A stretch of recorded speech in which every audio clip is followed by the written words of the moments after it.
Shalom bien-aimés dans les Seigneurs, bienvenue à ce nouveau numéro de votre émission Enseignement Prophète.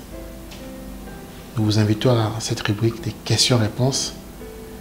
Nous allons nous exercer à répondre à toutes les questions que vous allez poser. Vu que c'est une école, nous sommes enseignants, donc nous devons répondre à vos questions. Nous allons prendre la première question sans plus tarder et nous allons répondre. Pourquoi parler des mystères du sang? Pourquoi parler du mystère du sang? Je pense que la réponse se trouve dans l'enseignement. Nous avons dit que le sang a été depuis la Genèse. Le sang fait partie de notre nature. Tu ne peux pas vivre si tu n'as pas le sang. La preuve en est, même quand tu vas à l'hôpital, si tu n'as pas de sang, on va aller acheter du sang pour te transfuser et y répandre vie. Nous avons dit que le sang a une nature. Le sang que tu portes détermine la nature que tu auras. Le sang que tu portes détermine la nature que tu auras. Si tu bois le sang d'un chien, tu pourras commencer à agir comme un chien. Tu bois le sang d'un bébé, tu commences à agir comme un bébé. C'est comme ça que plusieurs personnes sont parties dans des mauvaises alliances avec le diable en buvant le sang des bébés sous prétexte de retrouver la vigueur. Mais Jésus a dit, celui qui boira mon sang aura la vie éternelle. Il est important d'expliquer les mystères du sang parce que nous vivons avec ces mystères chaque jour. Nous avons parlé de la femme à la perte de sang, un cas parmi les mystères du sang. Nous avons parlé du cas de Caïn et Abel. Et il y a plusieurs autres cas. Ceci n'était juste qu'un résumé de notre cours sur les mystères du sang qu'on aura dans notre école. Mais pour les médias, nous avons préféré sélectionner quelques cas et expliquer cela pour que vous compreniez. Nous devons parler du mystère du sang parce que le sang est très important dans la vie d'une personne et le sang cache une portée spirituelle. Et en comprenant ces mystères, on peut vaincre certaines batailles qui sont attachées à notre sang, à notre nature, à notre provenance. Il est important de connaître qu'est-ce que le sang. Et dans les mondes spirituels, ça signifie quoi pour que tu avances bien dans ta vie. Et surtout pour les gens qui veulent la délivrance et nous croient. Nous savons qu'il y a un domaine de ta vie qui peut être bloqué, qui peut ne pas marcher. Alors il est important de comprendre les mystères du sang pour avoir la victoire. Parce que c'est le sang de Jésus qui nous a donné la victoire. Et nous invitons tout le monde à suivre ces enseignements qui sont aussi sur YouTube.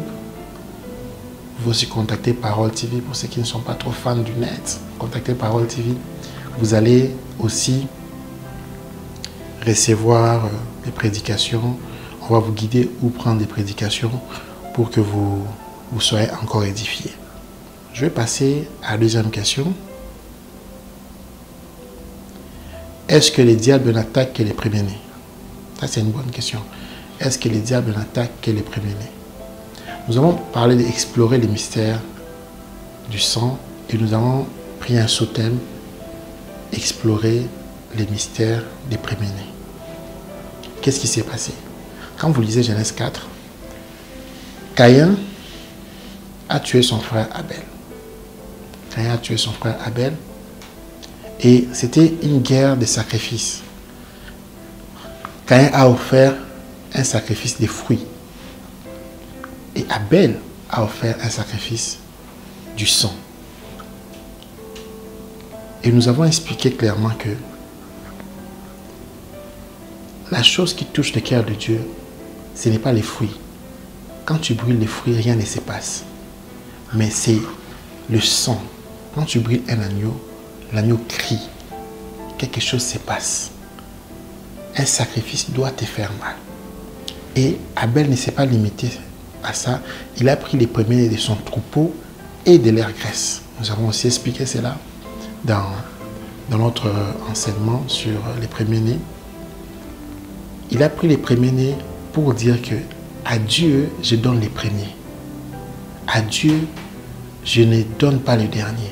À Dieu, je ne donne pas le deuxième, le troisième. Parce que la Bible dit, tu n'auras qu'un seul Dieu et il sera au-dessus de tout. Si tu prends Dieu comme premier dans toute chose que tu fais, alors tu dois donner à Dieu tout ce qui est premier. Si tu as une chaussure, tu dois donner à Dieu la belle chaussure, la plus belle chaussure. Si tu as 10 télévisions, tu dois donner à Dieu la plus belle télévision. Si tu as 1 million de dollars, vous allez dire encore que le prophète aime l'argent. Oui, nous aimons l'argent parce que l'argent contribue à l'avancement de l'œuvre de Dieu. Nous aimons l'argent parce que l'argent, c'est comme l'offrande qu'on donnait des troupeaux dans les temps. Dans les temps, les gens vivaient des troupeaux, de l'élevage. Ils n'avaient que ça pour donner. Ça symbolisait une grande valeur. Et en ces temps, tu ne vas pas prendre une chèvre et donner à Dieu. Tu vas donner de l'argent.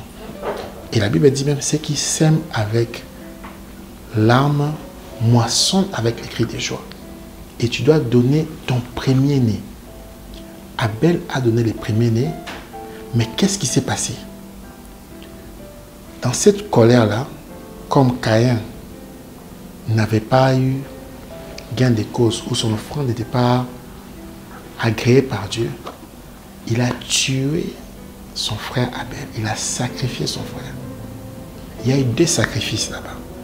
Il y a eu le sacrifice du troupeau qu'on a donné à Dieu, mais il y a aussi le sacrifice d'Abel qu'on a donné au diable. Caïn a voulu sacrifier son frère chez le diable. Mais gloire à Jésus, Abel appartenait à Dieu. Mais Caïn, en tuant Abel, l'acte de tuer, c'est un péché, alors le diable trouve sa gloire dans ça. Pourquoi? Parce que le diable n'a pas pu avoir les sacrifices des premiers-nés. Sur cette colère-là, il a poussé Caïn à tuer Abel pour le sacrifier. C'est tout un enseignement que nous n'allons pas étaler ici, faute de temps, parce que nous répondons aux questions. Mais pour être bref sur cette question du premier-né, le combat du premier-né commence par la jalousie du diable. Parce que vous avez posé, est-ce que le diable n'attaque que les premiers-nés? Non, il attaque tout le monde. Mais le premier-né, c'est celui qui est la charge, qui a la charge de la vigueur de toute une famille. Le premier-né, c'est lui qui donne l'élan. Le premier-né, yende mutu a azana, les Congolais diront, Kinois diront, azana konzo. Il y a famille. C'est comme ça que le diable sait, si j'attaque les premiers-nés, je fais 2 choses. La première, je vais voler ce qui appartient à Dieu. La deuxième, j'ai détruit une famille, j'ai détruit une maison, j'ai détruit un quartier, j'ai détruit une commune, j'ai détruit une ville, j'ai détruit tout un pays. Et nous avons très bien expliqué cela quand nous avons parlé des pharaons. Laisse partir mon premier-né. Nous avons expliqué qu'il y a guerre qu'il y avait entre Moïse et Pharaon, entre Dieu et le diable. C'était d'arracher les premiers-nés, de tuer les premiers-nés de Pharaon pour que Pharaon laisse partir les peuples. Il y a une grande puissance qui est cachée derrière les premiers-nés.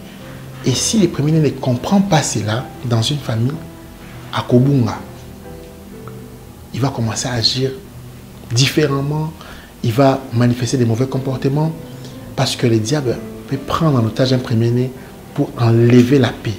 Il peut attaquer le deuxième, le troisième, mais l'impact que ça aura, ça ne sera pas comme chez les premiers-nés. C'est comme ça que tout premier-né dans une famille, nous l'avons dit et nous l'avons répété, il ne doit pas dormir. Il doit être en prière, il doit être différent. Parce que le premier-né peut basculer soit chez Pharaon, soit chez Moïse. C'est ça. Et les parents ont un grand devoir de protéger leur premier-né, de donner leur premier-né à Dieu. Comme Anne l'a fait. Anne a pris son premier-né, l'a donné à Dieu. Et c'est vraiment capital de comprendre cela. Sur ces points, j'aimerais vraiment que vous me donniez le temps de répondre à cette question. Il ne faut pas que l'enseignement soit déséquilibré. Il ne faut pas croire que Nzambeye ou le diable, je voulais dire, Satan a eu abondissa kakaba en liboso. Comme ça, moi, je vais moi, ça tout oh là là. Non. Mais moi, en liboso, les tout premiers, a tellement la puissance moko déjà. Parce que c'est les prémices. Et si cette puissance est mal utilisée ou n'est pas bien canalisée, les diables peuvent en profiter. Lorsqu'on a les fruits de Dieu, ça veut dire qu'on a confié son premier-né à Dieu. Mais lorsque le premier-né manifeste beaucoup de fruits du diable, le diable l'a pris en otage. Alors toi, parent, ou toi, premier-né, tu dois être toujours en alerte. Tu dois comprendre que non, cette prise en otage doit s'arrêter. Et ma prière aujourd'hui, bien que c'est une question-réponse, mais je dois prier.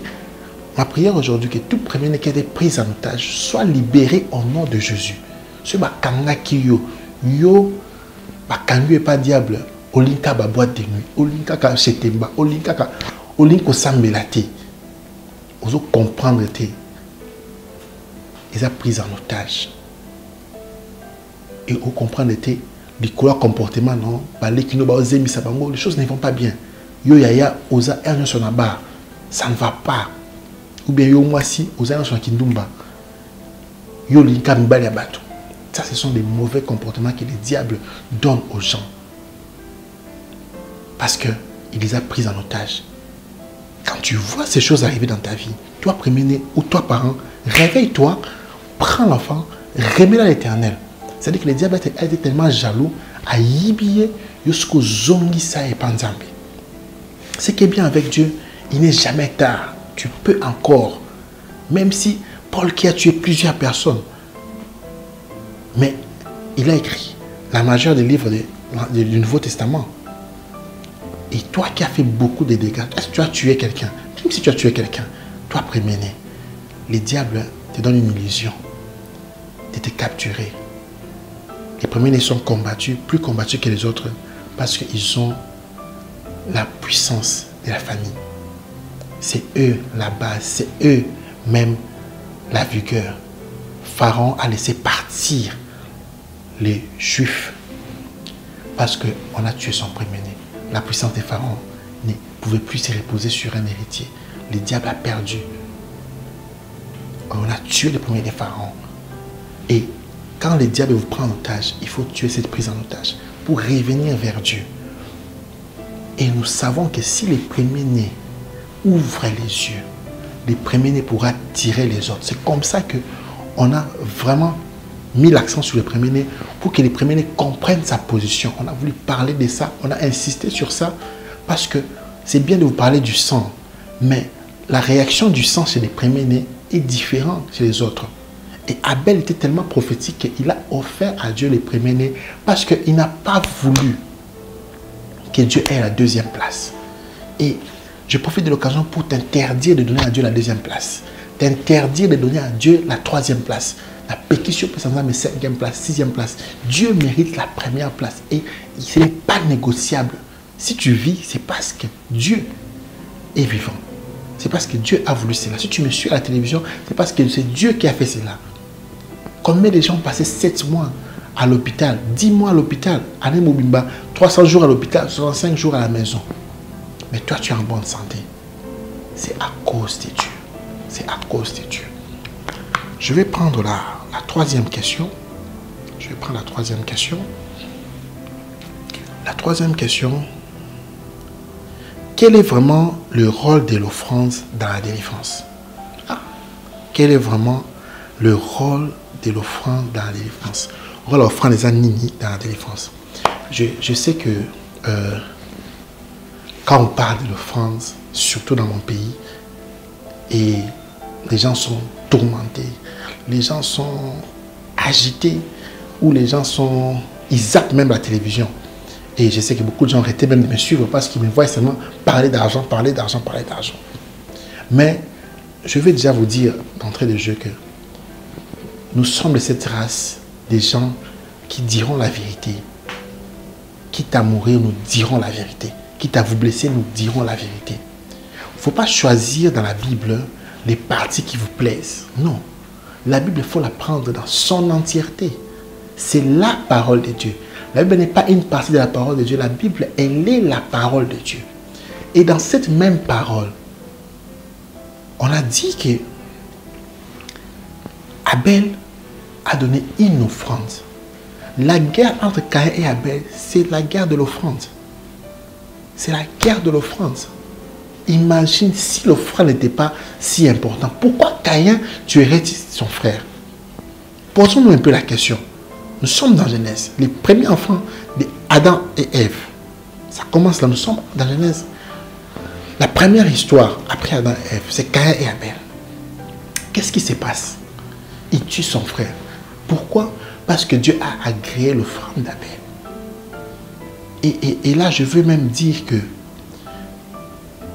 Dieu a dit à Caïn, juste avant qu'il tue son frère, il lui a dit, les péchés se couchent dans ta porte, à ta porte. Mais toi, domine sur lui. Là, c'est aussi un autre enseignement. Mais j'ouvre une parenthèse. Il a dit, toi, domine sur lui. Les péchés se couchent à ta porte, mais toi, domine sur lui. Malgré cela, il a tué son frère. Les péchés se couchaient à sa porte. Je me dis que les péchés même toquaient à sa porte. Il a ouvert, il a embrassé les péchés. Il a tué son frère. Il a tué son frère à cause de l'offrande. Et parce que son offrande n'a pas été agréée, ça a motivé les péchés. Et si les péchés étaient une personne, ça a créé une personne qui a dormi à sa porte, qui a toqué, qui l'a embrassé. À cause de l'offrande, il a commis un péché. À cause de l'offrande, ça veut dire quoi? Quand il a offrande, à cause là, à cause de la colère que son offrande n'ait pas pu être agréée, les péchés est entré.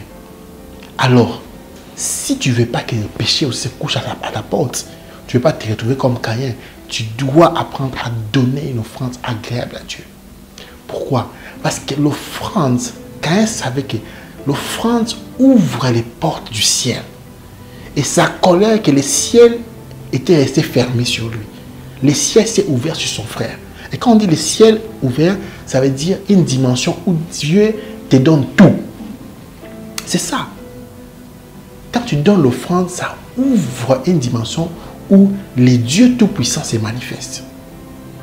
Et Caïn, tellement qu'il n'avait pas cette dimension, Kanda et Mathieu Makassi, la colère, sérieusement, la colère était tellement grande. Parce qu'il ne pouvait pas tout avoir. Il ne pouvait pas avoir les dieux tout-puissants. Le ciel n'était pas ouvert. Le ciel s'est ouvert sur Abel. Il s'est dit, ah, soyez bongo, au bénéfice de la montée, je vais te tuer. Vous voyez? Parce que Caïn, il connaissait les bénéfices de l'offrande. L'acte qu'il a fait, c'est un mauvais acte. Mais qu'est-ce qui l'a poussé à le faire? C'est parce que l'offrande n'a pas été agréée. Il a donné. C'est ça même le problème. Quel est le rôle de l'offrande dans la délivrance? L'offrande menace les dévoreurs. Il dit dans Malachie 3, apportez vos offrandes, je menacerai les dévoreurs. Je menacerai les dévoreurs. Lorsque tu apportes ton offrande, le dévoreur est menacé. Et le dévoreur vient détruire ta vie. Et je vous dis, il y a ces prières, il y a ces délivrances, il y a ces chaînes qui ne tomberont jamais que par de jeûnes et prières. Ça, c'est une vérité. Tu dois tuer l'agneau. L'agneau doit crier. Tu dois tuer les troupeaux. Les troupeaux doivent crier. Il doit avoir mal. Parce que ceux qui sèment, Psaume 126 le dit, ceux qui sèment avec l'âme moissonnent avec les cris de joie. C'est ça. Les problèmes qui t'attaquent là te font pleurer. Mais il faut faire une offrande qui te fait pleurer pour répliquer à ces problèmes. Je vais vous dire, le diable, quand il t'attaque, quand il te prend en otage, il y a des offrandes qui sont faites. Et pour que tu sois racheté, il y a aussi une offrande qui doit être faite. La preuve en est, Dieu pour nous délivrer, il a donné, il a offert qui? Jésus-Christ. Pour que nous soyons délivrés, il y a une offrande qui a été donnée. Pour que nous soyons délivrés, Jésus a été donné. La plus grande offrande a été offerte. Même Dieu lui-même, c'est quelqu'un qui fait des offrandes. Dieu a fait une offrande de Jésus-Christ et nous avons été délivrés. Nous revenons sur ça. Il est très important. La place de l'offrande dans la délivrance, l'offrande menace les dévoreurs, l'offrande ouvre les portes, l'offrande te donne l'accélération. Il ne peut pas avoir une délivrance sans offrande. Ça, c'est une vérité. Nous allons aller dans la prochaine question. La prochaine question. Oh, prophète Obala, C'est ça la question. Pour faire au bas là, ça c'est une question simple à répondre. Déjà, avoir mes mains, on peut comprendre qu'il y a une alliance ici, à gauche. Avoir les mains et une alliance. Oui, Nabala. Nabala, moi c'est moi qui tourne ma casse, mon Elisa. Nabala déjà. Donc, et bien marié, sans intention de divorcer, ni intention de séparation. Donc, on est bien marié. Et je pense que la réponse est claire et nette sur ces points-là. Nous passons à la 5e question. Comment reconnaître qu'on est envoûté par les sangs? Comment reconnaître qu'on est envoûté par les sangs? En fait, les sangs donnent une nature et les sangs donnent un certain comportement. Comment reconnaître qu'on est envoûté par les sangs? Déjà, c'est simple. La nature est que tout le monde qui est né de quelqu'un a toujours une partie de cette personne-là. Quand vous êtes dans une famille ou dans une tribu, comme je l'ai dit, vous pouvez être Mungala, vous manifestez un certain comportement. Vous êtes Mkongo, vous manifestez un certain comportement. Vous êtes Moulouba, vous manifestez un certain comportement. Vous êtes Moussoaïl, vous manifestez un certain comportement. Et tant d'autres, vous êtes toujours manifesté un certain comportement. D'abord par votre sang, appartenance tribale. Mais il y a ces choses qui sont générales, il y a des choses qui sont particulières. Comment reconnaître qu'on est envoûté par les sangs? D'abord, il faut prier. Il faut prier. Deuxième des choses, il faut observer, je dirais, le mathématicien diront une suite arithmétique, une progression arithmétique. Des choses qui se répètent, un cycle. Vous allez voir que, par exemple, vous avez un blocage, il y a un envoûtement, un comportement qui se manifeste chez vous, chez votre mère, chez votre frère, votre père, un très mauvais comportement, un envoûtement, quelque chose de très mauvais qui déplaît à Dieu. Et troisième chose, vous n'arrivez pas à laisser cela. Vous luttez, vous faites tout, vous n'arrivez pas à laisser cela. Par exemple, yo habitude non, oibaka na banzungu. Donc il faut qu'à donc au cause de la balamba eya, c'est juste un exemple banal. Au cause de la eya na mesa, il faut que nanzungu ozwaka soso. Au tel peut bien, badego basala. Au tel peut bien, pas bien salam. Ou bien yo habitude na so qui a 6 millions dans beaucoup. Il faut ici dans la boîte. Je ne sais pas pourquoi je parle beaucoup de boîtes de nuit aujourd'hui. Ce que il faut ici dans la boîte. Mais il faut ici dans la bassi. Tu regardes ton père, il fait ça. Tu regardes ton frère, il fait ça. Tu regardes, tu comprends que non, il y a quelque chose qui ne va pas, qui se répète. Alors il y a un envoûtement par les sangs. Parce que les sangs te donnent une nature. Makila donne une ressemblance. Et tu vas voir, tu regardes, mon père était comme ça, ma mère était comme ça, ma soeur était comme ça. Chez vous, vous êtes tellement insolente, donc au ça 5 ans à il faut avoir des choses comme ça. Mais quand tu vois ça, il y a une bonne nouvelle, une très bonne nouvelle. Jésus-Christ nous a rachetés par son sang. Il y a une bonne nouvelle, tu peux être délivré. Il y a une bonne nouvelle, tu peux changer ton histoire. Ton histoire n'est pas obligée d'être comme tout le monde. Histoire, non, il ne faut pas se répéter car. Et là, parce que, et pas nous, 35 ans, il faut faire 35 ans. Au comment 45, au comment 55 ans, au comment 100 ans, tout. Parce que ce que les hommes ont dit, ont établi par les sangs. Jésus-Christ a le pouvoir de changer les choses. Moi, je présente seulement Jésus. C'est lui la solution. Et Jésus lui-même, c'est une offrande. La plus grande offrande, c'est Jésus-Christ. Jésus lui-même, c'est une offrande que Dieu nous a donnée. Et quand tu appelles Jésus, tu l'appelles par la prière, par le jeûne et par l'offrande. Et par l'offrande. Et tu démontres au diable que non, tu ne lui appartiens plus. Tu t'offres à Jésus-Christ. Tu fais une alliance avec Jésus-Christ. Et ma prière aujourd'hui, toute malédiction qui est venue par les sangs, toute malédiction qui est venue pour t'envoûter, pour t'attrister, toute malédiction qui est venue pour te mettre mal à l'aise, toi qui manifestes certains comportements, yo au salaka makambu, peut-être que tu n'as pas vous m'excusez les termes, au soubaka nambetu, tu n'as pas tu sens mal toi une femme, tu n'as pas tout ça. Pourquoi? Tout ça, ma prière est que Que tu sois libéré de ça, délivré de ça au nom de Jésus-Christ. Au nom de Jésus-Christ. Qu'est-ce qui ne va pas? Tu seras délivré de ça au nom de Jésus-Christ. Au nom de Jésus-Christ. Je vais prendre une autre question.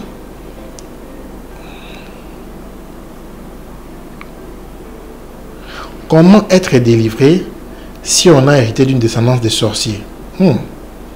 Comment être délivré si on a hérité d'une descendance de sorciers? Comment être délivré si on a hérité d'une descendance de sorciers? Vous savez, la sorcellerie n'est pas une sentence de mort. Tu peux choisir. Oui, c'est vrai, quelqu'un va me dire que non, il va me contredire. Mais la même façon que nous choisissons d'appartenir à Jésus-Christ, la même façon aussi nous pouvons choisir de quitter la sorcellerie. C'est un choix. Tu peux être né comme ça, tu as été de la sorcellerie, ou bien tu as hérité des parents sorciers, jusqu'à ta descendance, tu vois qu'on vient te réclamer pour t'amener au Pumba, tout ça, toutes ces histoires-là. Mais, et là, on faut Kindoki, et à peine de morté, où il faut taper ça. Kindoki, et à peine de morté, à sentence de morté. Oh, bah, non, il faut non, tu peux changer ta vie. Vine changer, vine comme différent. Envoûtement est à peine de morté. Mari de nuit à peine de morté, où il faut éduquer bongo. Pauvreté à peine de morté. Et à peine de morté parce que okobonga, tu dois déclarer ça okobonga. Si tu as hérité d'une descendance de sorciers, ou sorcier, la pauvreté, tu feras pauvre. Yo okobima millionnaire dans la famille wana. C'est ça.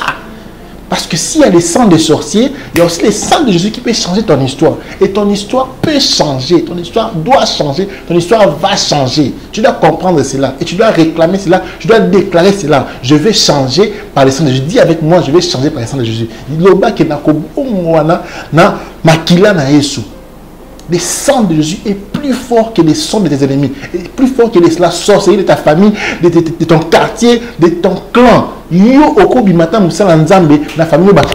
C'est possible. C'est possible de changer ton histoire. Il faut croire à ça. Il faut croire à ça. 7e question. Comment sortir d'un pacte de sang entre filles et garçons? Comment sortir d'un pacte de sang entre filles et garçons? Ça, c'est très important.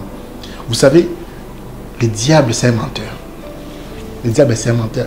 Caractéristique, moi, le diable, c'est un makasi. Il va te pousser à faire des choses qui ne sont pas intéressantes. Et je n'aimerais pas que mes questions aient ou vivre la condamnation. Parce que la Bible dit dans Romains, il n'y a plus de condamnation pour ceux qui sont en Jésus-Christ. Et j'aimerais dire, ceux qui ont bu le sang de Jésus-Christ, ceux qui sont attachés à Jésus-Christ, ils ne sont plus condamnés. Si tu as fait un pacte de sang qui a fait intervenir le diable, alors fais un pacte de sang avec Jésus. C'est ça. Si tu as fait un pacte de sang avec un garçon, et ça m'a bé ma cassi, diable a vanda kanabilo kwana. Il y a un moment où il film à Bali. Mais na libala nae aza resté parce que ye mutu abali mais molimo nae e bala déjà kala. Ou mon ami bezo kana Kinshasa awa garçon mon boye azane bien.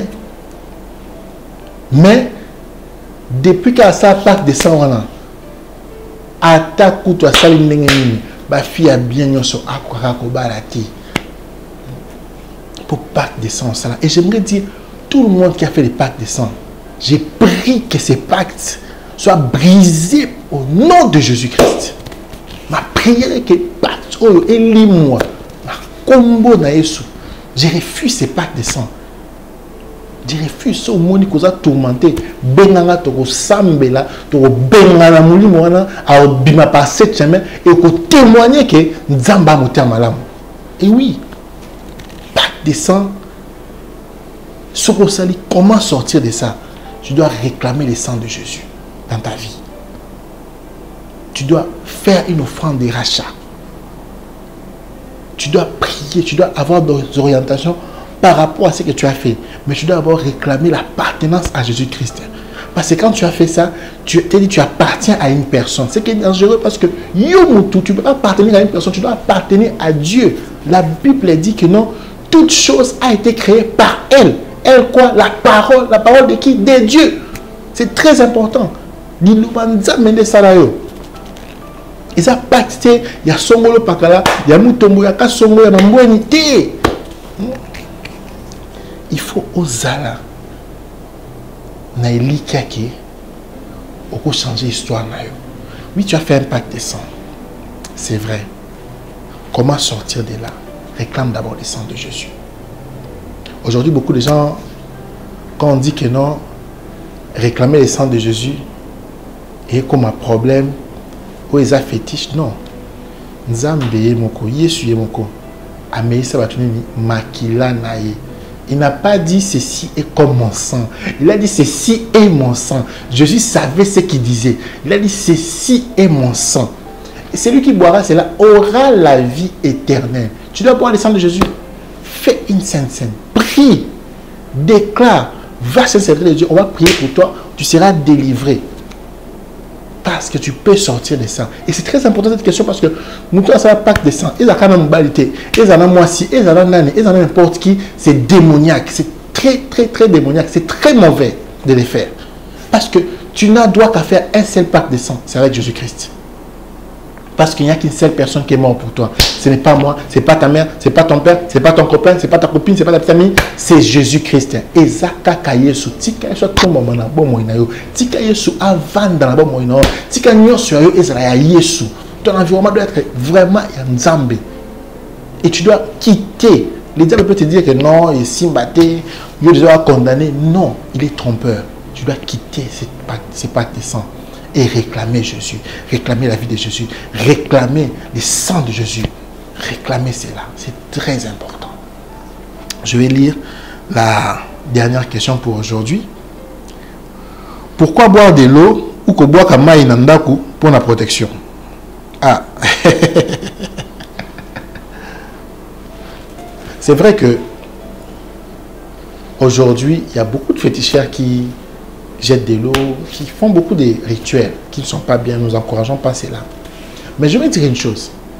La présence du faux n'est qu'une confirmation qui est aussi un vrai. La présence du faux prophète, c'est une confirmation qui est aussi un vrai. La présence du faux dollar, c'est une confirmation qu'il y a un vrai dollar. On ne parlerait pas du faux s'il n'y a pas de vrai. Et je vais te dire que les vrais précèdent les faux. Mais les faux font plus de bruit que les vrais. C'est ça le problème.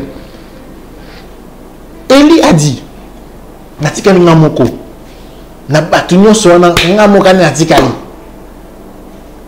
Mais Dieu lui a dit, je me suis réservé. Nami Bombeli, Basa Ebele. Mais Baya qui va dans la caverne. Baosama Kelele était. Il y avait trop de faux prophètes à Bal, Baosama Kelele au Sakanate. Manga au Sakanate. Et c'est ce qui arrive. Trop de Mbikoudi, trop de faux prophètes. Ils font du bruit, ils font n'importe quoi. Ils jettent de l'eau, ils font beaucoup de choses.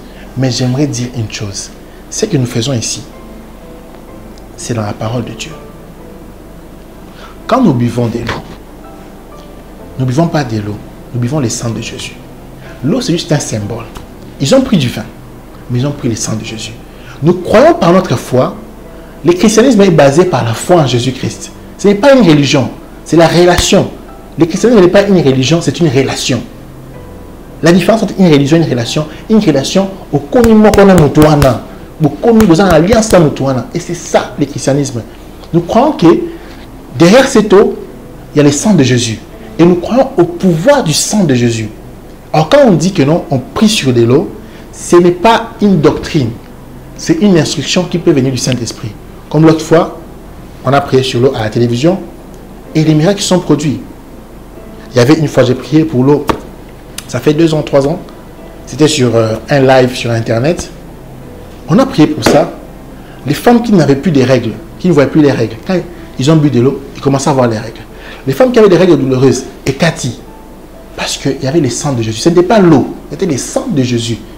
Le sang de Jésus a désinfecté les sangs des ancêtres, des Mbikoudi, de la famille, de tout le monde. Ça les a désinfectés et ça a mis un sang nouveau pour que tout aille normal. Et ma prière est que Celui qui croit au sang de Jésus, qui croit au nom de Jésus, qui croit tout ce qui est à Jésus, soit délivré au nom de Jésus.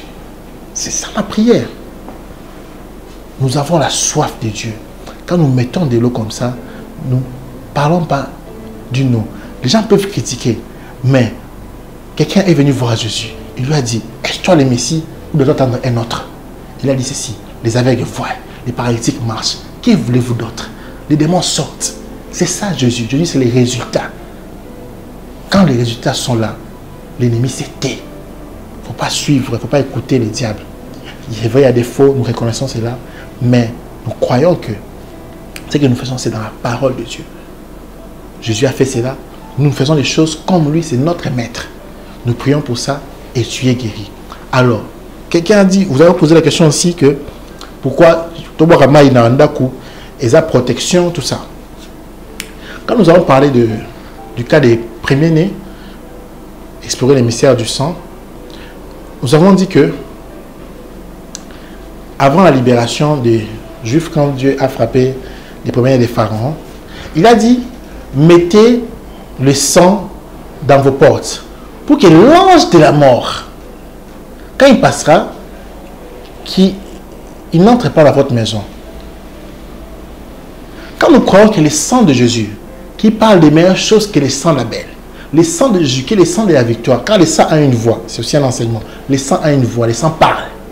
Au moins, il sang à l'obaka, maquillé l'obaka. Genèse 4, Dieu dit, la voix du sang de ton frère Abel crie.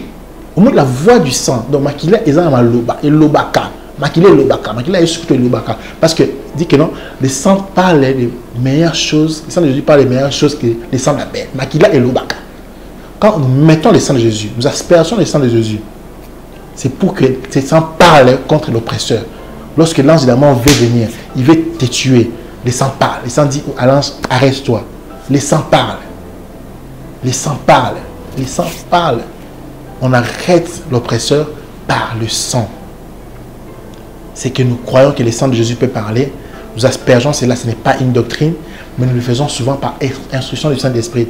On asperge le sang quelque part pour que tout le monde qui viendra menacer l'endroit, Mutomabe, Ndoki, Mutunyo Sonia Samisa Mabe, Mutunyo Amema Kufa Nda Kunao, Amema Nyoso, Yamabe Nanda Kunao, Na Mombongo Nao, Yobote Kana Wenze, Nyoso Salakana, Obwa Kimai, Makila ya Yesu, Maïte Makila ya Yesu, pour Eloba Makasi. Tant que Zoloba, tant que Diable Zoya, pour assemer Kufa en Bilo Konayo, assemer Kufa en finance, non, assemer Kufa en famille Nayo, Makila c'est Tika, Wana Zangai. C'est ça le sang de Jésus. Je pense que nous avons répondu à ces questions. Merci, nous sommes arrivés à la fin de notre séance questions-réponses. C'était vraiment intense, on était contents. Comme on a dit, le sang a une voix, Makile Lobaka. Et nous allons aussi exploiter cela, explorer cela. Et soyez bénis, soyez vraiment bénis. Soyez bénis, je vais prier pour vous. Que la grâce de Dieu soit sur vous. Vous êtes des vainqueurs. Vous allez réussir, vous n'allez jamais échouer. Que la faveur vous localise, que la faveur s'habille sur vous, que la délivrance soit votre partage, que vous voyez la gloire de Dieu. Nous avons ainsi prié au nom de Jésus-Christ. Amen. Questions-réponses. Écrivez-nous, envoyez toutes sortes de questions. Nous allons répondre. C'était le prophète Yannick Amos du ministère École de la Parole. Nous organisons une grande action dans 2 mois. Nous vous tiendrons au courant. Mais avant cela, ici la fin de l'année, nous allons prier pour toutes les familles. Si vous voulez réserver, juste sur réservation, c'est gratuit. Réservez juste, écrivez-nous à notre numéro qui est sur les bas de l'écran. Dites-nous que vous serez présent, on vous donnera la date, les lieux. Mais ça, d'ici la fin de l'année, nous allons prier pour vous. Que Dieu vous bénisse puissamment. Au revoir.